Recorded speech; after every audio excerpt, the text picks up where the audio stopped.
This isn't just a story. It's a journey, one that'll stay with you long after the video ends. So if you've ever felt love, loss, betrayal, or hope, then stay with us. Because this story deserves to be heard from the very first second to the very last. If this video moves you, even for a moment, please give it a like. Leave a comment telling us which part hit you the hardest, and share it with someone who needs to feel something real today. And if you love stories that are raw, emotional, and unforgettable, then subscribe to the channel. Because we don't just tell stories here, we bring them to life. The grandfather clock in the Grand Lancaster estate struck 11, its deep chimes echoing through the vast hallways. Lena Carter gently closed the leather-bound storybook, careful not to disturb Mila, the 5-year-old battling sleep with all the determination a child could muster.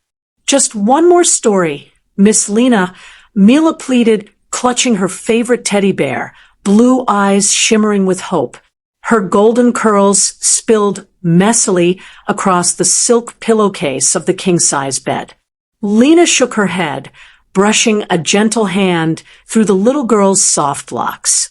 It's way past your bedtime. Sweetheart, let me take you back to your room. Mila's bottom lip quivered. But I want to wait for Daddy. He promised he'd try to come home early tonight. The words struck a chord deep in Lena's chest. Damien Lancaster, CEO of Lancaster Industries, was a man of many things, powerful, brilliant, devastatingly handsome, but early had never been in his vocabulary. In the 6 months she had worked as Mila's nanny, Lena had watched hope fade from the little girl's eyes, night after night. Your father has important meetings, remember? Lena kept her voice gentle, though frustration simmered beneath the surface. Mila deserved more than empty promises. Mila lowered her gaze, her voice a mere whisper. He always has meetings. I just want him to kiss me goodnight like he used to. Lena's chest tightened. Mila rarely spoke of her mother, Monica, the woman who had abandoned her 3 years ago, leaving Damien to raise their daughter alone. After a moment of hesitation, Lena sighed. All right, we can wait a little longer, but only until you fall asleep. Mila's face lit up, and she snuggled deeper into the covers. Lena knew this was a mistake. She was crossing a forbidden line, stepping into Damien Lancaster's private world. The master bedroom was grand, yet unexpectedly intimate. Dark wood furniture, Egyptian cotton sheets in deep navy, and the lingering scent of his cologne made her pulse quicken. She told herself she would leave as soon as Mila was asleep. But the bed was impossibly comfortable. The rhythmic sound of Mila's breathing was hypnotic. Just for a moment, Lena thought, just until Mila drifts off completely. And then Lena too surrendered to sleep, completely unaware that Damien Lancaster was on his way home. The bedroom door creaked open, spilling a sliver of hallway light into the dimly lit room. Damien Lancaster stood at the threshold, his sharp blue eyes scanning the scene before him. And then he stilled, on his king-sized bed. His daughter Mila lay curled under the covers, her delicate features more peaceful than he had seen in months. But his attention was drawn to the woman beside her. Lena Carter, his daughter's nanny, was fast asleep, her breathing steady, one arm trapped in Mila's tiny grasp, as if the little girl refused to let go. Damien's brows furrowed. What was she doing in his room? He was a man who valued his privacy. His bedroom was off limits to everyone. And yet, here she was. A flicker of displeasure passed through him, but it was quickly replaced by something else. Mila was sleeping soundly. No tossing, no restless whimpers, no tear-streaked cheeks. Damien lingered for a long moment, watching them, seeing Mila so at peace, so content in Lena's presence. Something heavy An unspoken settled in his chest. It wasn't just relief. It was longing. A longing he hadn't even realized he carried. But instead of confronting it, he pushed it aside. His steps were near soundless as he crossed the room. Lena stirred slightly, sensing his presence. Her amber eyes fluttered open for a brief second. She gazed at him in sleepy confusion, then jerked upright, realization dawning on her. "Mr. Lancaster," she gasped, immediately sitting up without waking Mila. I can explain." Damien lifted a hand, silencing her. His gaze didn't leave his daughter. There was a softness in Mila's expression, a piece that had been missing for too long. He sat on the edge of the bed, loosening his tie, with a quiet sigh. "Does she do this often?" Lena hesitated, then nodded. "Every night." Something flickered in Damien's eyes, something dangerously close to regret. But as quickly as it appeared, it was gone, replaced by his usual unreadable mask. At last, he turned to her, voice low but firm. "Stay." Lena froze. "Stay." Just one word, spoken quietly, but it changed everything. She watched Damien Lancaster remove his suit jacket, fold it neatly over the chair, and sit beside his daughter. His presence was calm, yet commanding, the kind of presence that could quiet a room without a sound. Mila stirred and instinctively reached toward him in her sleep. Her tiny hand brushed his, and for a brief moment, Damien smiled, soft and real. Lena had never seen that look on his face before. "I didn't mean to overstep," she whispered. "She asked for one more story and wanted to wait for you. I thought she'd fall asleep, and I'd leave." Damien shook his head, not in dismissal, but with something that resembled understanding. "She misses me." Lena's throat tightened. "She loves you." "I know," he said, eyes still on his daughter. "That's what makes it worse." Lena didn't ask what he meant. She already knew. Mila loved without conditions. Even when her father came home late, even when promises were broken, even when bedtime kisses were replaced by silence.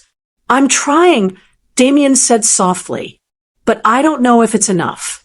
Lena looked at him, really looked. The untouchable billionaire wasn't made of steel after all. There were cracks in the armor, and through them she saw a man who was just lost. She spoke gently. "She doesn't want perfection. She just wants you." For a long time, neither of them spoke. Then Damien stood. "You should get some rest." Lena nodded, slowly rising from the bed. Mila didn't stir. As Lena crossed the room, Damien's voice stopped her once more. "Thank you." She paused, then turned back. "For what?" "For staying." She left the room with a heart pounding in ways she couldn't explain. The next morning, the house staff whispered more than usual.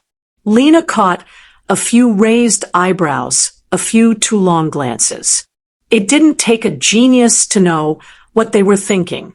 A nanny seen leaving the master bedroom at dawn? They could assume what they liked. She didn't owe anyone an explanation. But one person wasn't whispering: Victoria Matthews. Damien's younger sister and interim COO of Lancaster Industries had a knack for sharp observations and sharper words. She caught Lena in the hallway after breakfast. "Rough night." Lena blinked. "Excuse me?" Victoria tilted her head, smiling sweetly, too sweetly. "I just meant it must have been hard getting Mila back to sleep. She tends to cling when she feels lonely." Lena forced a smile. "She was fine." "Oh, I'm sure she was." Damien tends to inspire loyalty in women who get close to him. That wasn't subtle. Lena's spine stiffened. "If you have something to say, Victoria, say it." Victoria leaned in. "Just be careful, Miss Carter. My brother is complicated, and temporary attachments only confuse Mila." Lena held her gaze. I'm here for Mila, and I'm not confused. Victoria offered one last polished smile before walking away. Lena exhaled slowly. She hadn't come here to fall for anyone, certainly not her boss. But the lines were starting to blur, not because of whispered rumors, but because of moments like last night, because of the way Damien had looked at his daughter, the way he had looked at her. That evening, Mila was unusually quiet during dinner. Lena tried to cheer her up with a silly story, but the little girl barely smiled. After dessert, Damien took Mila aside and sat with her on the staircase. From her spot in the hallway, Lena couldn't hear everything, but she caught fragments. I'm sorry, I'm not always home. I know I miss things. And Mila's soft reply, I just want you to stay when you say you will. It broke something in Lena. Later, when Mila was asleep, Damien knocked on the door to the playroom, where Lena was sorting books. Can I come in? She nodded. He stepped inside and leaned against the doorframe. I had no idea how much I was missing. Lena looked up. You're not a bad father, Damien. He smiled faintly. That's generous. You're learning. That counts. He walked closer, stopping just beside her. I don't want her to grow up thinking love is conditional. Lena looked at him, heart pounding again. Then show her it's not. His eyes met hers, intense, unreadable. And for the first time, he said, I'm trying. The days that followed were different. Damien started coming home earlier. Not always, but often enough that Mila began to hope again. And this time, she wasn't disappointed. They had dinner together more frequently. Sometimes he'd read the bedtime story. Other times he'd simply sit beside the bed until she drifted off. And Lena, she watched it all quietly. The way Mila's eyes lit up when Damien walked into a room, the way Damien's expression softened when he held her tiny hand. But there were moments that unsettled her too, like when Damien lingered in the hallway just a second longer after saying good night, or when his hand brushed against hers while passing the breakfast tray, or when he looked at her like he was trying to figure out something even he didn't fully understand. One evening, after Mila had gone to sleep, Lena found herself in the library organizing the books that had been scattered during the day. She hadn't noticed Damien enter until he spoke. She never smiled like that before you came. Lena turned, startled. You scared me. He smiled faintly, stepping into the room, hands in his pockets. Sorry, didn't mean to sneak up. She shook her head, returning to the bookshelf. It's not me. Mila's always been full of love. She just needed space to show it. You gave her that, Damien said softly. Lena paused, heart thudding. He walked closer, stopping just a few feet behind her. I don't say it enough, but thank you for what you've brought into this house. She turned slowly, meeting his gaze. It's not just me. You've changed too. Have I? You're trying. That's all Mila ever wanted. His expression shifted, something unspoken flashing in his eyes.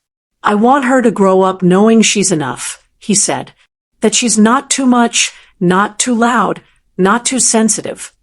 She will, Lena replied, because you're showing her that every day now. Silence stretched between them. Damien took a slow step forward. And what about you? What about me? Do you feel like you're enough here? Lena blinked, caught off guard. This isn't about me. Maybe it is. Her breath hitched. Damien studied her face. You didn't just change Mila's world, Lena. You changed mine too. Before she could respond, footsteps echoed down the hall. Victoria appeared in the doorway, arms crossed. I hope I'm not interrupting. Lena stepped back instinctively. Damien turned, his tone neutral. What is it, Victoria? She entered the room slowly, gaze flickering between the two of them. I need to speak with you. Alone. Lena didn't wait for dismissal. She nodded once and slipped out of the room, heart racing. The next morning, the tension in the house was unmistakable. Lena went about her duties as usual, but she could feel it, the weight of something unsaid. It wasn't until lunchtime that Damien found her in the kitchen. I owe you an apology, he said, voice low. She looked up. For what? For Victoria. She thinks she's protecting me, but she crossed a line. Lena's shoulders relaxed slightly. It's fine. No, Damien insisted. It's not. I won't let anyone make you feel like you don't belong here. Lena's throat tightened. Before she could speak, Mila burst into the room, grinning from ear to ear. Daddy! Miss Lena! Look what I drew. She held up a crayon drawing, stick figures holding hands under a big sun. One figure was labeled me. Another said Daddy. And the third, Miss Lena. Mila beamed. Lena knelt beside her, smiling. It's beautiful, sweetheart. Damien took the paper and stared at it for a long moment. This, he said quietly, is everything. That night, as Lena was tidying up the nursery, she paused by the window. The sky was clear, stars scattered like confetti. For the first time in a long time, she felt something settle in her chest. Not uncertainty, not confusion, something dangerously close to peace. Behind her, Damien's voice broke the silence. Do you think it's possible to start over? She turned. He stood in the doorway, not as the CEO, not as Mila's father. Just a man. Honest. Open. I don't know, she replied. But I think trying counts for something. Damien took a step forward. Then I want to try. Lena's heart beat loud in her ears. Not just for Mila, he added, for us. The days that followed were filled with subtle shifts. Damien no longer kept his distance. He showed up not just physically but emotionally. He started asking Lena about her day, about her family, about what made her happy. And Lena, she started letting him in. They took Mila to the park on Sunday afternoons. They laughed during movie nights in the den. Damien even tried baking cookies with Mila and ended up covered in flour. And Lena caught herself laughing harder than she had in years. But despite the growing closeness, neither of them dared to name what was happening. Until one evening, it was late. Mila had fallen asleep early, exhausted from a day full of painting and puzzles. Lena stepped out onto the balcony for some air. The moonlight cast a silver glow over the estate gardens. She wrapped her arms around herself, breathing in the quiet. She didn't hear Damien until he was beside her. Couldn't sleep, he asked. She smiled faintly. Just needed a moment. They stood in silence for a while, side by side. Then Damien spoke. Before you came here, this house was nothing but walls. Lena turned slightly, surprised by the vulnerability in his voice. I used to believe that love was a weakness. That distance kept people safe. But now, he looked at her. You've made me question everything I thought I knew. Lena's breath caught. Damien, he reached for her hand. I care about you, Lena, more than I ever expected to, more than I know what to do with. She stared at him, heart racing. I care about you too. A pause. Then his voice dropped. So what now? I don't know, she whispered, but I want to find out. He leaned in slowly, giving her time to pull away. She didn't. Their kiss was soft, honest, a promise of something new. But the next morning, everything shattered. Lena entered the living room to find Victoria waiting, arms folded, expression cold. "We need to talk," she said. Lena straightened. "About what?" "About you. About this situation." "I don't know what you're implying." "Oh, don't play innocent," Victoria snapped.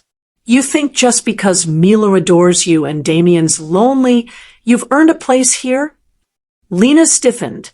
"This isn't your decision." "Maybe not," Victoria said, voice cool. "But if you care about Mila and Damien, you'll walk away before this becomes a mess none of us can clean up." Before Lena could respond, Damien walked in. His eyes darted between the two women. "What's going on?" Lena opened her mouth, but Victoria spoke first. "Just having a chat. Nothing important." She smiled, but it didn't reach her eyes. Lena excused herself, her chest aching. That evening, she packed her things. She wasn't running. She was protecting herself and them. She left a note on Damien's desk. "Thank you for everything. But I think it's time I go. Mila will always have my heart. So will you. But I can't stay where I'm not wanted, no matter how much I wish I could." When Damien returned home late that night, the house felt colder. Mila asked where Lena was. He couldn't answer. Days passed. Mila became quiet again. Her smiles faded. And Damien? He realized that love wasn't weakness. Losing it was. So he did what he never did, left the office in the middle of the day, and drove across the city. He found Lena at a small cafe, reading a children's book alone. She looked up, startled. "Damien?" He sat down across from her, eyes fierce. "You don't get to disappear without a fight." She swallowed. "You didn't stop me. I'm stopping you now." She stared at him, emotions storming behind her eyes. "I didn't want to complicate things. Mila doesn't need more instability. And what about what you need?" Damien leaned forward. "Because I need you, Lena, not as Mila's nanny, as the woman He stopped himself. She waited. Damien took a breath. "As the woman I'm in love with." Lena sat frozen across the table, Damien's words echoing in her ears. "As the woman I'm in love with." The cafe noise faded. Her heartbeat roared in her chest. "Damien," she whispered, voice trembling. He reached across the table, gently taking her hand. "You changed my life, Lena. I didn't even know how empty I was until you walked in. And now," his voice cracked, "now everything feels wrong without you." Tears welled in her eyes. "I was scared." "I know," he said softly. "So was I. But I'm done letting fear decide what I deserve. What we deserve." Lena searched his face, looking for hesitation. There was none. "I love you too," she said at last, her voice breaking. "But what about Mila? What if this is too fast for her?" Damien smiled. "Mila already sees you as family. She asked me if we could build you a room next to hers." A laugh bubbled out of Lena through her tears. "Of course she did." He squeezed her hand. "Come home." And she did. Weeks later, the Lancaster estate felt different. Not because of new furniture or fancy renovations, but because laughter returned. Mila ran through the halls with joy. She painted messy rainbows and dragged Lena into tea parties. Damien joined too, wearing a glittery tiara once, much to Mila's delight and Lena's amusement. And in quiet moments, Damien would wrap his arms around Lena, whispering promises against her skin. Promises of forever, of trying every single day. Victoria kept her distance at first, clearly unsure. But even she couldn't deny the light Lena brought into the home. Slowly, even her sharp words softened. One evening, after dinner, Mila sat between Damien and Lena on the couch, holding both their hands. "Are we a family now?" she asked innocently. Damien looked at Lena. Lena smiled. Yes, baby, we are. The little girl beamed. Can we make it official? Damien raised an eyebrow. What do you mean? A wedding. Mila giggled. With cake and music and a dress for Miss Lena. Damien laughed. Is that a proposal? Mila nodded seriously. A very important one. Lena laughed through happy tears. I accept. They married in the garden behind the estate. Not a lavish affair, but one filled with genuine love. Mila walked down the aisle as the flower girl proudly tossing petals with both hands. When Damien saw Lena in her simple ivory gown, his breath caught. She was radiant, not because of the dress, but because of the life they had built together. I never believed in fate, Damien whispered during their vows. But then you walked into our lives. Lena smiled, her hand in his. And you taught me that love doesn't have to be perfect. It just has to be real. They sealed it with a kiss as Mila squealed, clapping with all her might. That night, under fairy lights and laughter, they danced, the three of them, in a circle of warmth that only true love creates. Years later, when Mila told her school class about her family, she didn't mention businesses or estates or wealth. She said, my mom and dad found each other in the middle of a hard time, and they made something beautiful out of it. Me,